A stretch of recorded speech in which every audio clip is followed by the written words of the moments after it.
So now you go to Berklee. What year is this? This is 97. By this time, have you written Kenya only? I wrote Kenya only. Yes, I wrote Kenya only before I left to go to the US. Rewind selector, come again. Okay. Kenya only. Yeah. Let's talk about why, how, what ate you, how was that classic? That song, by the way, is going to be alive as long as the country exists. I hope so. No, it's not. I'm just telling you the facts. It's real. There's some music that is bigger than you or goes beyond you. I feel like that is one of those songs that as long as the world, as long as Kenya exists, generations will always remember it and sing it and talk about it. Yeah. Oh, thank you. So how that came about, and this is, this for me, and this is why I'm gonna say this particularly to people of faith who are watching this, right? God appears in many, many different forms. We all know the Balak and the donkey, and God talking through the donkey. Here I was at it was a place called Green Corner, and I don't even know if it exists anymore. Westie, was it? No, Green Corner was hooked at Nairobi Cinema. Oh yeah. So it was a cafe. You could get the best Black Forest in town if you could afford it. Those days I couldn't.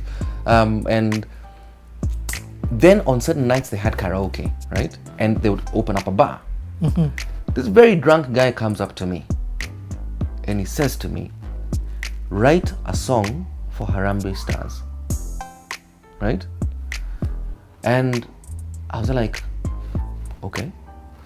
I went home and I started writing a song for Harambee Stars, because Harambee Stars were doing really well in there was like an Africa Cup of Nations qualifier happening around the time. So I started writing the song, but here we are, this is 97.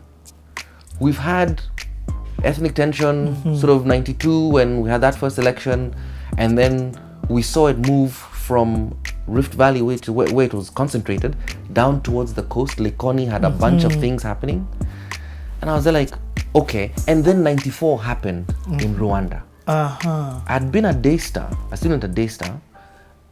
I remember on the day the genocide began, we were coming from the Athi River campus, which at that point was just a satellite campus. Yes. Right?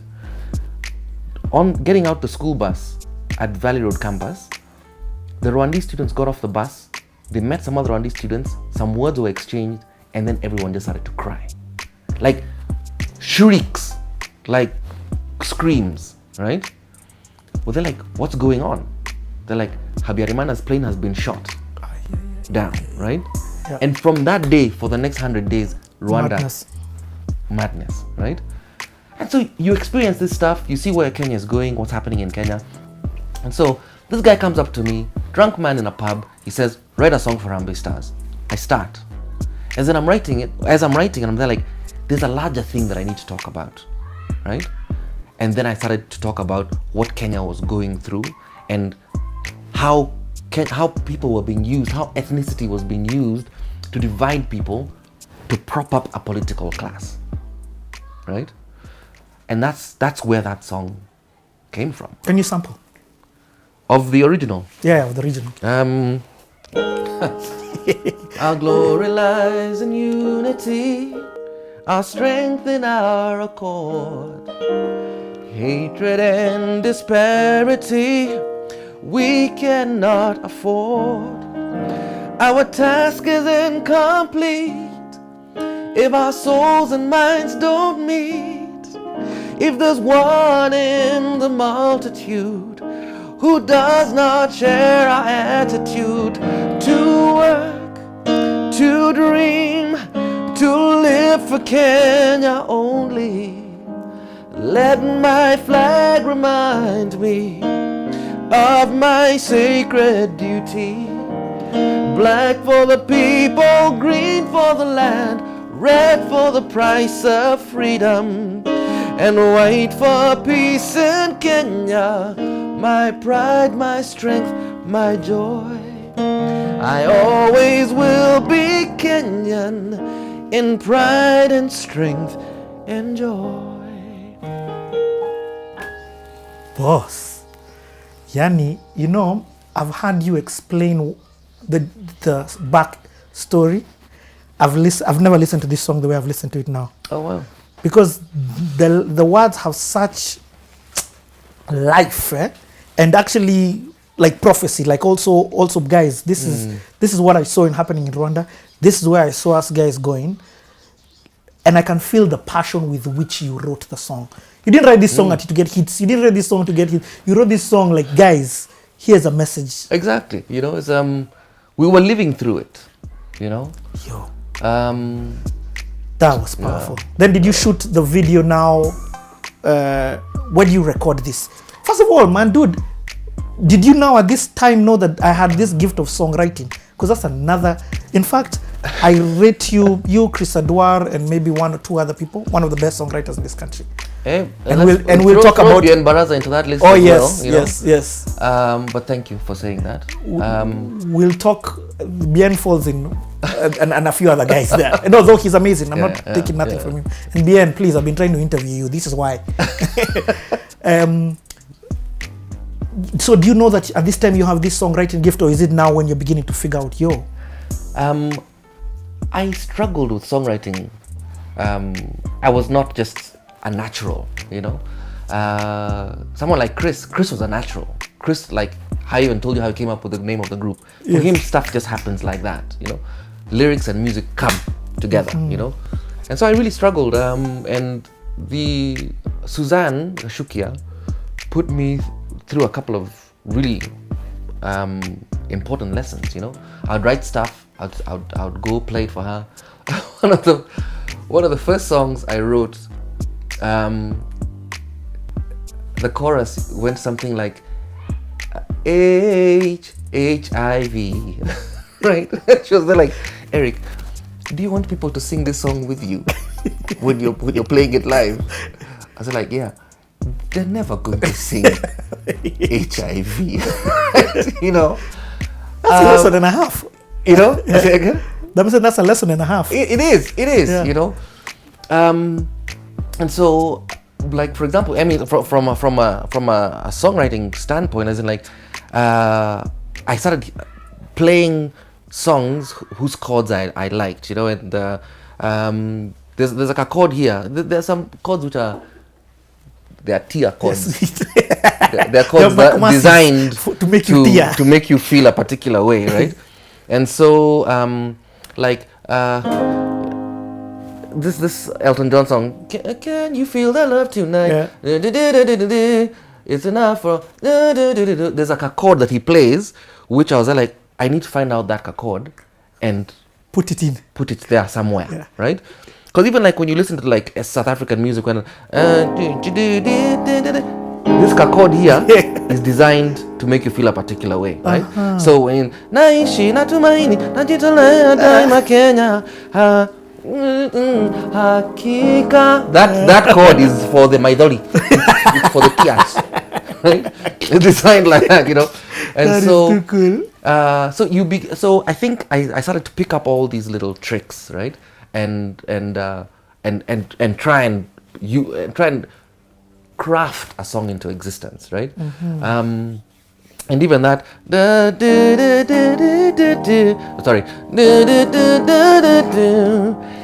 I felt like there's a way that it vutas, right? And so I think that's probably where the song began.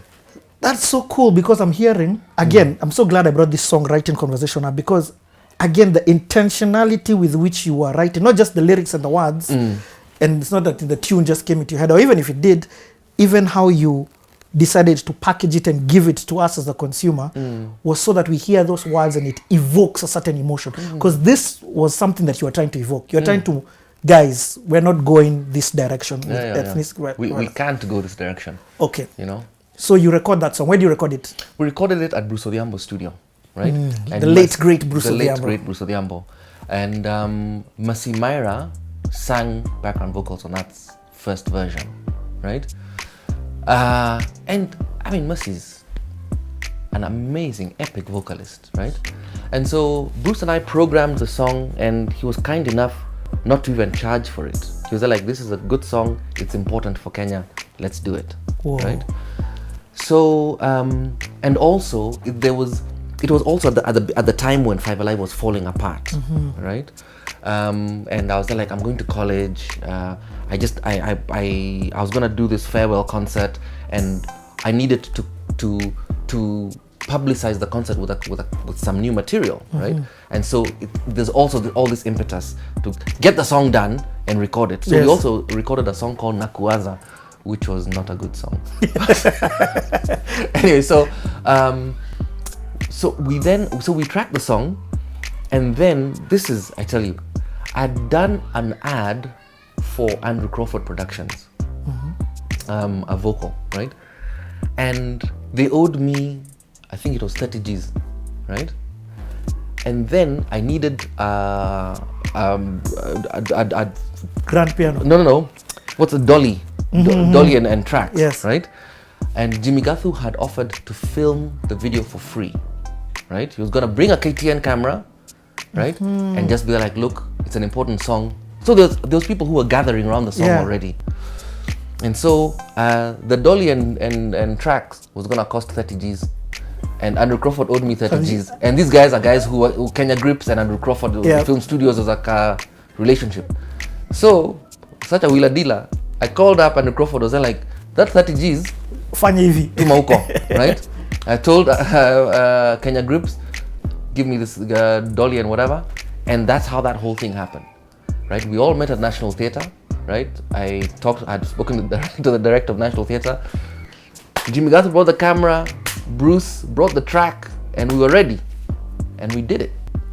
And now that's this version, the one where you're playing the piano. That's the one I'm playing the piano. And that's how that played out.